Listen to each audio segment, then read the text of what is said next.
Hello friends, welcome back to my YouTube channel Anand career institute. Friends, हम देख रहे हैं Bhoj Mukti Vishwavidyalaya BSc first year chemistry का फर्स्ट पेपर का क्वेश्चन आंसर हम देख रहे हैं। फ्रेंड्स, बहुत जल्द मैं सभी सब्जेक्ट्स के आंसर अपलोड कर दूंगा।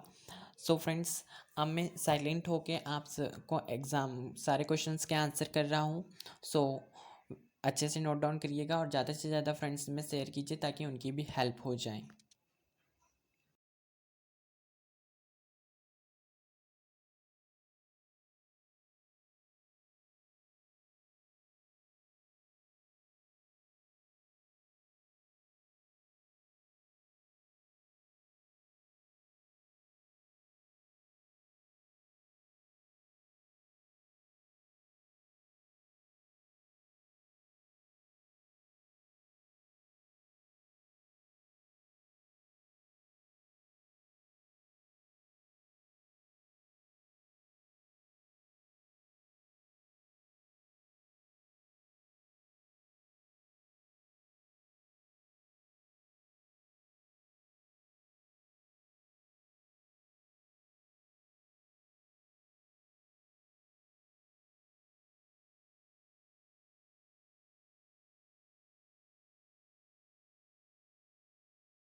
अब हम देख रहे हैं नेक्स्ट क्वेश्चन। अभी तक आपने मेरे चैनल को सब्सक्राइब नहीं किया है तो मेरे चैनल को सब्सक्राइब कर लीजिए और बेल आइकन को भी प्रेस कर दीजिए ताकि आने वाली जितने भी वीडियोस मैं अपलोड करूँ आपके पास नोटिफिकेशन पहुंच जाए। एंड ज़्यादा से ज़्यादा लोगों में शेयर कीजिए ताकि उनकी भी हेल्प हो सके friends. And BSc second year की भी मैं बहुत ही जल्द आंसर सेट अपलोड कर दूँगा। चलिए अब हम नेक्स्ट क्वेश्चन देखते हैं। रेडियो सक्रियता किससे कहते हैं, इसके मापन की गार्डर मूलर गणित विधि का वर्णन कीजिए, ये हमें करना है। सो फ्रेंड्स चलिए हम इसका आंसर देखते हैं। रेडियो सक्रियता किसे कहते हैं, इसके मापन की गार्डर मूलर गणितीय विधि से वर्णन कीजिए, ये हमारा क्वेश्चन था। तो रेडियो सक्रियता होती क्या है।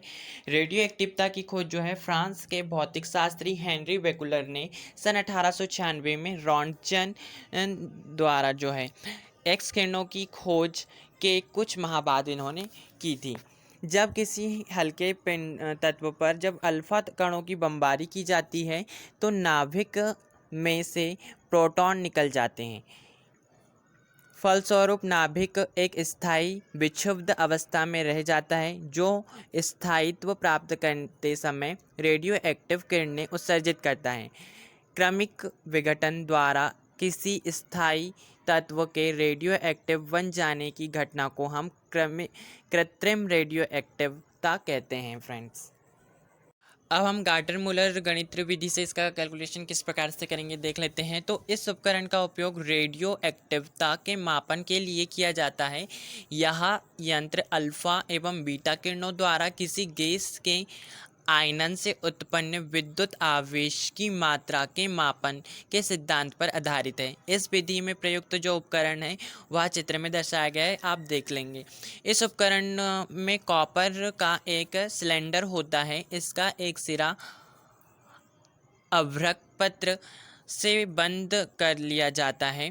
टंगस्टन एनोड को सिलेंडर के मध्य में स्थिर रखा जाता है। लगभग 1200 वोल्ट विभव प्रयुक्त किया जाता है। इस सिलेंडर में न्यून दाब पर 100 mm पर अभिक्रिया गैस जो अक्रिय गैस होती हैं, गैस जैसे कि अग्नि आर्गन तथा जो अल्कोहल का वाष्प भर दिया जाता है इसमें। परीक्षण हेतु रेडियो एक्टिव पदार्थ को अभ्रक पत्र वाले सिरे के पास रख दिया जाता है। जैसे ही रेडियो एक्टिव पदार्थ के से उत्सर्जित अल्फा या बीटा किरणें सिलेंडर में प्रवेश करती हैं, उसी समय सिलेंडर में उपस्थित गैस में जो है आयनीकरण हो जाता है। इसके फलस्वरूप दो इलेक्ट्रोडों के मध्य विद्युत क्षेत्र ई उत्पन्न हो जाता है, जिससे निम्नलिखित समीकरण द्वारा व्यक्त किया जा सकता है, जिसे हम इस समीकरण द्वारा व्यक्त कर सकते हैं। E = V upon R log R0 upon RA। अब हम फ्रेंड्स नेक्स्ट क्वेश्चन देख लेते हैं। सहसंयोजक आबंध के समांश तथा एवं विषमांश विदलन को उदाहरण सहित समझाइए, यह हमारा क्वेश्चन है।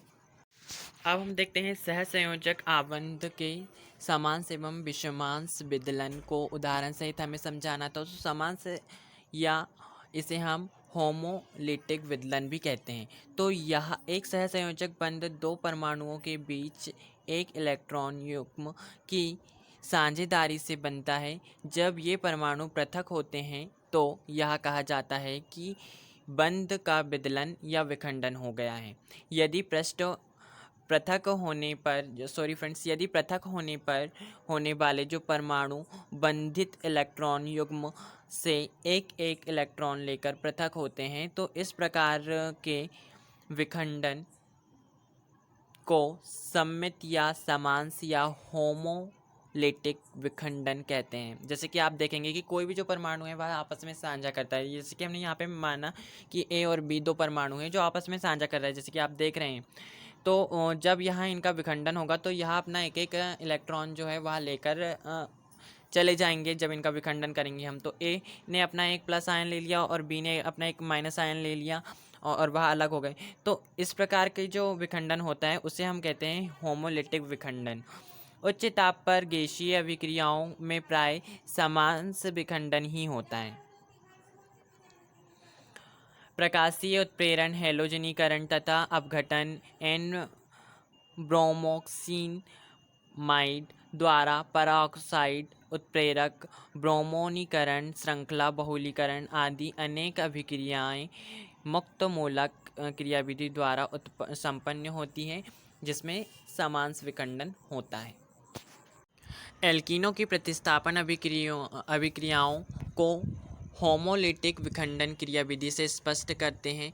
प्रकाश की उपस्थिति या ऊष्मा द्वारा क्लोरीन अणु का विखंडन होमोलिटिक विखंडन का एक उदाहरण है, जिसमें क्लोरीन मुक्त मूलक बनाते हैं। जैसे कि आप देखेंगे क्लोरीन और क्लोरीन, या इसे इस प्रकार से भी आप देख सकते हैं, या करके क्लोरीन डॉट डबल डॉट जो आप देख रहे हैं वहाँ उन्होंने इलेक्ट्रॉनों की साझेदारी किया हुआ है। अब जब इसमें यूवी प्रकाश द्वारा प्रभावित करेंगे और जब इनका विखंडन होगा तो सी अपना एक अलग मूलक लेके अलग होगा और अपना अलग मूलक लेके अलग अलग हो जाएंगे। CH4+ से जब यहाँ मूलक क्रिया करेगा तो CH4+ Cl हो जाएगा। अब यहाँ पे मेथिल हाइड्रोक्लोरिक अम्ल वहाँ बना लेगा और यहाँ पे मेथिलीन मूलक बन जाएगा। इसी प्रकार जब मेथिलीन मूलक से दो क्लोरीन अणु क्रिया करेंगे तो मेथिल क्लोराइड बनेगा और क्लोरीन फिर अलग हो जाएगा। यहाँ हमने समांश विखंडन का एग्जाम्पल देखा था। अब हम देखेंगे विसमांश विखंडन या हेट्रोलिटिक विखंडन क्या होता है। किसी सहसंयोजक आबंध में असममित रूप से जब बंध टूटता है, ऐसे टूटना अर्थात जिसमें साझे के इलेक्ट्रॉन जोड़ा आपस में संयुक्त परमाणुओं में से किसी एक ही परमाणु के पास चला जाता है, उसे ही हम कहते हैं हेट्रोलिटिक विदलन या विसमांश विखंडन। सभी आयनिक अभिक्रियाएं जो होती हैं इस वर्ग में आती हैं। यह सममित अणु, जैसे कि हमने देखा है कि ए बी कोई साझा कर रहा है, इस प्रकार का विखंडन होता है इसमें कि ए बी में से कोई एक ही अणु ले जा लेगा, इलेक्ट्रॉन ले जा लेगा जो साझे के इलेक्ट्रॉन है। जैसे कि यहाँ पे जो है ए ने इलेक्ट्रॉन ले जा लिया जिससे कि उसमें माइनस आयन आ गया। आपको मालूम होगा कि इलेक्ट्रॉन ऋण आवेशित होते हैं और जो प्रोटॉन होते हैं वह धन आवेशित होते हैं। यहाँ पे इलेक्ट्रॉनों का साझा हो रहा है, तो जो जिसके पास ज़्यादा इलेक्ट्रॉन होंगे वह ऋण आवेशित होगा। तो ए ने क्या है, ज़्यादा इलेक्ट्रॉन है, इलेक्ट्रॉन लेके चला गया, इसलिए यहाँ पे माइनस चार्ज आ जाएगा इसमें। और जो बी है वह इलेक्ट्रॉन की कमी हो जाएगी उसके पास, इसलिए वह पॉजिटिव हो जाएगा। तो यहाँ पे जो तीर यहाँ प्रदर्शित कर रहा है कि इलेक्ट्रॉन का जोड़ा ए पर स्थानांतरित हुआ है, अतः ए पर ऋणावेश आ जाता है और बी पर धनावेश आ जाता है। तो फ्रेंड्स यह है विसमांश विखंडन या हेट्रोलिटिक विखंडन। फ्रेंड्स अब हम नेक्स्ट क्वेश्चन देख रहे हैं। एल्डिहाइड अभिक्रिया पर टिप्पणी लिखिए, इसके दो उदाहरण दीजिए तथा क्रियाविधि को समझाइए। फ्रेंड्स हम नेक्स्ट क्वेश्चन देख लेते हैं। वो एल्डिहाइड एस्टर अभिक्रिया पर टिप्पणी लिखिए। यहाँ मुझे क्लियर नहीं हो पाया, मुझे यह क्वेश्चन नहीं मिला है, और अगर आपको मिलेगा तो ज़रूर से मुझे कमेंट बॉक्स में कमेंट करके बताएं। हम नेक्स्ट क्वेश्चन देख लेते हैं। SN1 व SN2 अभिक्रिया क्या है, एल्किल हैलाइड का उदाहरण देते हुए क्रियाविधि समझाइए। फ्रेंड्स इसी तरह से जो हमारा 10th क्वेश्चन है, SN1 और SN2 अभिक्रिया क्या है, एल्किल हैलाइड का उदाहरण देते हुए क्रियाविधि स्पष्ट कीजिए। तो SN1 और SN2 अभिक्रिया जो होती है वह नाभिकीय प्रतिस्थापन अभिक्रिया ही है फ्रेंड्स। तो आप इस तरह से ये आंसर कर सकते हैं। जैसे कि आप देख सकते हैं यहाँ पे प्रतिस्थापन अभिक्रिया SN1 क्या है, यहाँ पे आप ये क्लियर कर देंगे। फिर एक अणुक अभिक्रिया SN1 अभिक्रिया, आप यहाँ पे वीडियो पॉज करके जरूर लिख लीजिएगा। SN1 अभिक्रिया, इसमें क्या होता है, अभिक्रिया के दो पद होता है। पहले पद पर RX यौगिक पहले विभाजित होकर R+ आयन देता है तथा दूसरे पद जो है मंद गति से होता है और प्लस ब्यूटाडाइन से क्रिया करके वह संयोजित होकर तीव्र गति से वह दूसरा पद संपन्न होता है। ये SN1 अभिक्रिया है। फ्रेंड्स आप यहाँ पे वीडियो पॉज करके लिख सकते हैं। इसी तरह से आप SN1 की यहाँ पे RX जो एल्किल हैलाइड है इसका किस तरह से मंद गति से संपन्न हो रहा है, R कैटायन बना रहा है और एल्किल मूलक एक अलग, कार्बोकैटायन मूलक एक अलग हो रहा है, फिर वहाँ जाता है और क्रिया करता है और R और बाई जो है यहाँ पे बन रहा है यौगिक। ठीक इसी प्रकार द्वि अणु का अभिक्रिया SN2 अभिक्रिया आप यहाँ पे बता सकते हैं, यह एक पद में ही संपन्न होती है फ्रेंड्स।